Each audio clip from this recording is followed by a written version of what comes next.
सिद्दीक साहब भी हमारे साथ मौजूद है। अजहर साहब, आप बहुत मुतमईन बैठे हैं। पीपल्स पार्टी भी दावा कर रही है कि वो जीत जाएगी और नून लीग दावा कर रही है कि हम भारी अक्सरियत से इंतखाबात में कामयाबी हासिल करेंगे।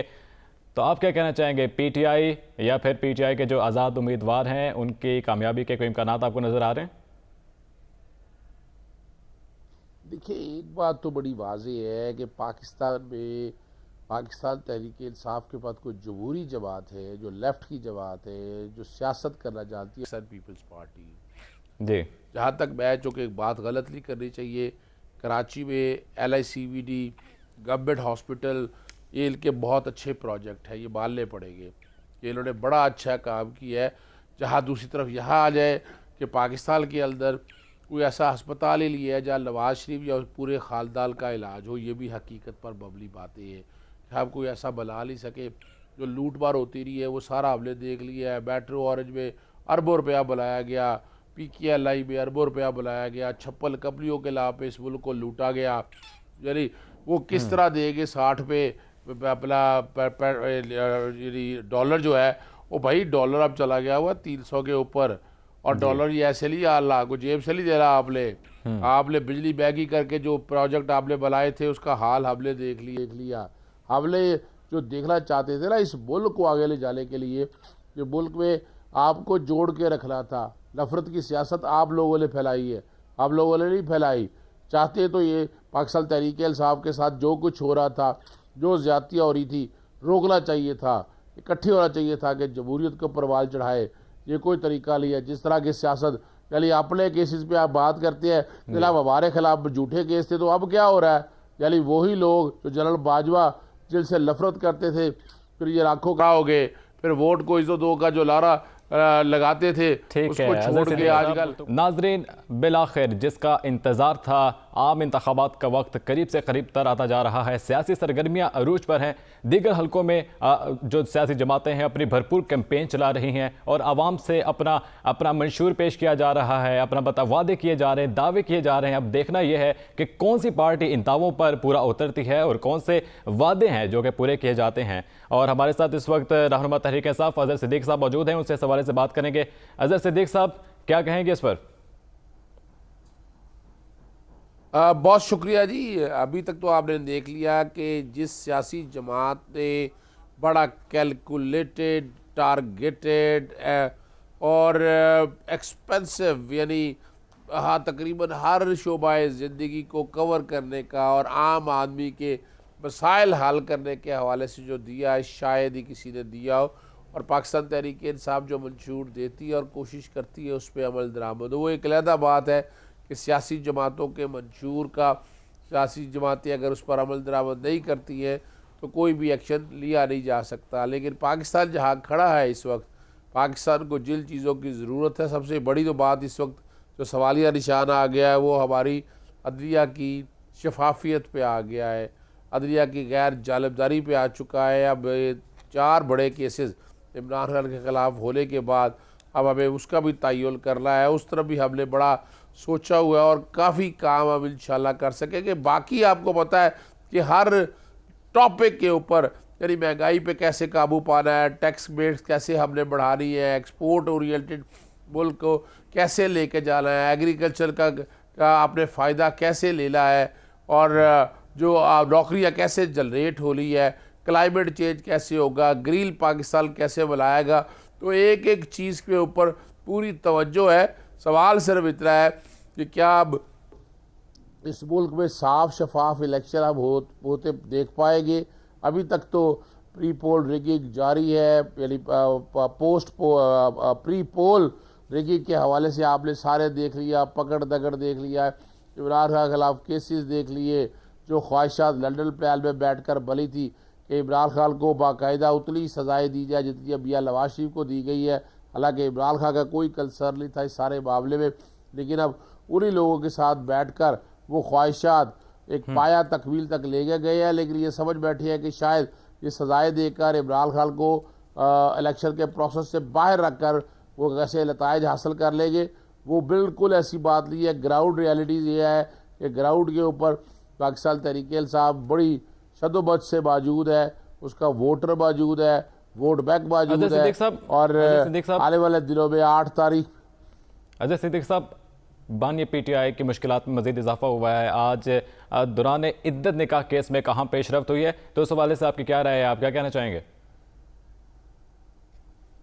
देखिए, जहाँ तक तो मैं तो इंसाफ का कत्ल कहूँगा इस हवाले से कि 496 में मैंने तो आज तक सज़ा ऐसी देखी नहीं है। फिर दुनिया का तेज़ तरीन ट्रायल हो गया कि 2 दिन पहले फ़र्द जुर्म आयद हुई, एक दिन हेरे हुई को 12 घंटे, एक दिन 14 घंटे हुई, तो 26 घंटे समात के अंदर फैसला महफूज कर लिया गया।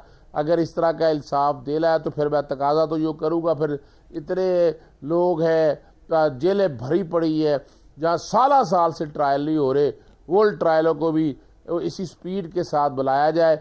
लेकिन चूँकि 4 इसमें मेजर गलतियाँ हैं। एक तो लिमिटेशन वाला पॉइंट है, फौजदारी में ऑल्दो लिमिटेशन होती नहीं है, लेकिन यहाँ जो कि कहा गया है कि ये निकाह फासद है, हालांकि फौजदारी कोर्ट के पास ऐसा कोई इख्तियार मौजूद नहीं है। और 342 के स्टेटमेंट और बाकी सारी चीज़ों को अगर इकट्ठा मिलाकर देखें, इद्दत के पीरियड के अंदर जो बेसिक कॉन्सेप्ट है वो औरत के हामला होने के कॉन्टेक्स्ट में बात देखी जाती है कि इस दौरान ऐसी कोई बात नहीं, अगर कोई ऐसी बात होती तो वो सामने आ जाती। तो ये जुर्म इस कॉन्टेक्स्ट में नहीं रखा गया।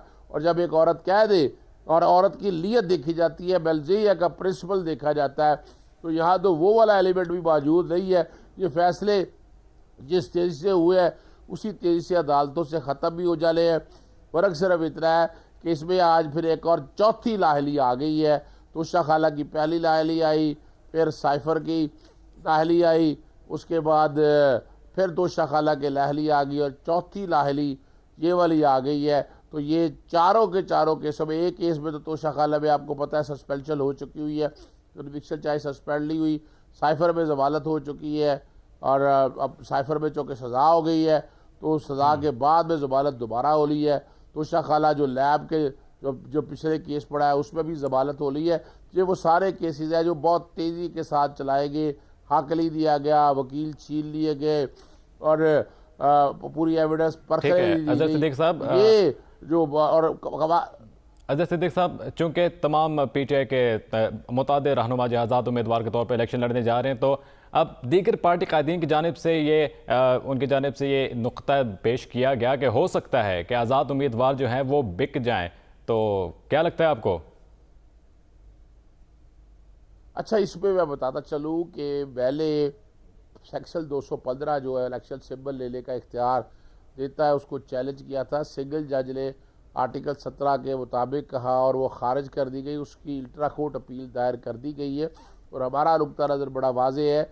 एक ऑलरेडी केस हाई कोर्ट के सामने आया था कि जिसमें कहा गया था कि मैं आज़ाद उम्मीदवार हूँ, आज़ाद उम्मीदवार बिल्कुल नहीं हूँ। मैंने नॉमिनेशन पेपर जब दाखिल किए थे तो डेक्लरेशन दी थी कि मैं पाकिस्तान तहरीक इंसाफ का कैंडिडेट, जो कि मैंने ख़ुद भी जमा करवाए थे। अब जब जमा करवा के मैंने बता दिया है पाकिस्तान तहरीक इंसाफ एक रजिस्टर्ड जमात मौजूद है, ठीक है, आपने इंतखाबी निशान ले लिया है, लेकिन आप उससे ये हक नहीं ले सकते कि वो सियासी जमात के तौर पर खड़ा ना रह सके। सियासी जमात के तौर पर पाकिस्तान तहरीक इंसाफ खड़ी है, उनके जितने कैंडिडेट हैं उन्होंने बाकायदा डेक्लेरेशन दी हुई है, वो पाकिस्तान तहरीक इंसाफ के कैंडिडेट है। उसी हिसाब से प्रोपोर्शनल रेशो के अंदर हमारी रिजर्व सीटें भी आ रही है, ख़वातीन की सीटें भी आ रही है, उसमें जग हमारी अपनी चल रही है। तो ये कहना कि आज़ाद उम्मीदवार है वो हामली समझते, इलेक्शन के सामने भी मामला पेंडिंग पड़ा हुआ है। एक कन्फ्यूजन जो अवाम में पाई जा रही है कि अगर आज़ाद उम्मीदवार कामयाब हो जाता है तो क्या वो पीटीआई की तरफ से कामयाब तस्वर किया जाएगा या फिर वो आज़ाद हैसियत में एक कामयाब रुकन जो है वो तस्वर किया जाएगा?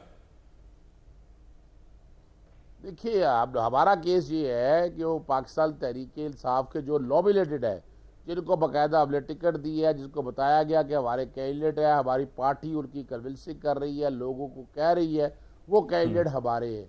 वो चाहे अभी आज़ाद के तौर पर, आज़ाद से मुराद है कि वो अपना इलेक्शन सिंबल अपना लेकर इलेक्शन लड़ रहे हैं, तो वो आज़ाद नहीं है। तो ये कहा जा रहा है जो मुखालिफ लोग कहते हैं, वो कहते हैं वो आज़ाद है। तो एक आप आज़ाद अगर कैंडिडेट हो तो उसको 72 घंटे में किसी सियासी जमात को ज्वाइन करना होता है, लेकिन हमारे जितने भी लोग हैं ये आज़ाद नहीं है, ये पाकिस्तान तहरीक इंसाफ के कैंडिडेट है और ये जैसे ही जीतेंगे ये पाकिस्तान तहरीक इंसाफ के कैंडिडेट कहलाएंगे। और सिंबल ना सही, लेकिन पाकिस्तान तहरीक इंसाफ की जमात जो कि रजिस्टर्ड जमात है, ये उसके कैंडिडेट है। वो जितने भी राइट्स हैं, जितने भी लाइबिलिटीज़ है, जो भी एडवांटेजेस ले ले है पाकिस्तान तहरीक इंसाफ, उसी के लिए अदालतों में भी जा रही है और कोशिश भी कर रही है। अज़र सिद्दीक़ साहब, चूँकि अब मुतअद्दिद इंतखाबी निशानात जो हैं PTI के उम्मीदवारों को जारी किए गए हैं और जिस तरह से दीगर पार्टियां जो है अपने इंतखाबी मुहिम चला रही हैं, कैंपेन कर रही हैं, जलसे जुलूस कर रही हैं, उस तरह से PTI के उम्मीदवार जो है नज़र नहीं आ रहे, तो आपको क्या लगता है कि किस तरह से आपकी पार्टी जो है इन सब मामलात को काउंटर कर सकती है, किस तरह से टैकल करेगी? देखिए, हमने इलेक्शन कमीशन को मुतअद्दिद शिकायत जमा कराई है, प्री पोल रिगिंग जारी है, हमारे कैंडिडेट उठाए जा रहे हैं, हमारे कैंडिडेट के सपोर्टर्स वोटर्स वो उठाए जा रहे हैं, चुन चुन के लोगों के खिलाफ झूठे मुकदमे दर्ज करा के प्रेशर डाला जा रहा है और ये निगरान हुकूमत के दौर में हो रहा है। तो ये प्री पोल रिगिंग की हमने शिकायत ऑलरेडी जमा करवा दी है और यही बेल एक वजह है कि पाकिस्तान तहरीक इंसाफ के लोगों को आगे बढ़ने नहीं दिया जा रहा, यानी उनको स्पेस नहीं दी जा रही। हमें तो प्लेइंग फील्ड नहीं मिल रही है, ग्राउंड में उतरने की इजाज़त नहीं मिल रही है, लेकिन हम इनसे परेशान नहीं है। चीज़ों से चीज़ें होती रहेगी। हमारे कैंडिडेट डोर टू डोर जा रहे हैं, वॉइस मैसेज के ऊपर, SMS के ऊपर, व्हाट्सएप के ऊपर, सोशल मीडिया का भरपूर इस्तेमाल किया जा रहा है। इनफरादी डोर टू डोर कैंपेन भी चल रही है, टेलीफोन का इस्तेमाल भी हो रहा है और हम समझते हैं कि 70% से ज़ायद जो है हमारा वोटर निकलेगा और वो इस किस्मत का मुकद्दर का फ़ैसला करेगा।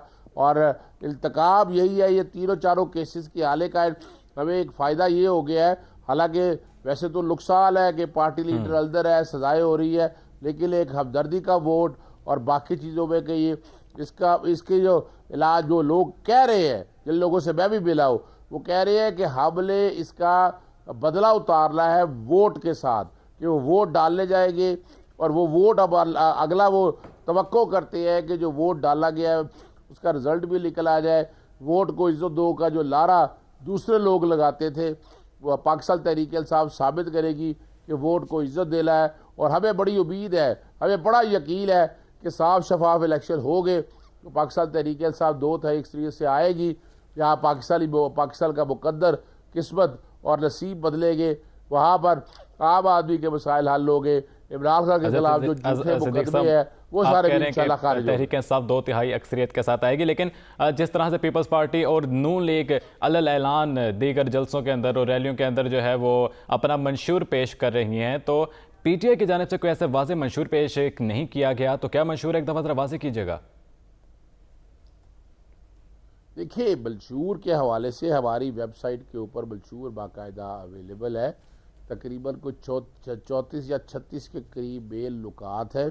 उस मेन नुकात के अंदर एक एक चीज़ हम लोगों ने बड़ी वजाहत के साथ सामने रखी है और जिसमें आप पाकिस्तान के जो मसाइल चले आ रहे हैं, मिसाल के तौर पर के हवाले से, सेहत के हवाले से, सेहत कार्ड का आपको पता है बहुत बड़ा लंगर खाना, मुसाफिर खाना, टैक्स बेस कैसे बढ़ानी है, हमने एक आम आदमी की ज़िंदगी को बेहतर कैसे करना है, रोटी कपड़ा मकान के हवाले से बातें होती रही है, वो हमने कैसे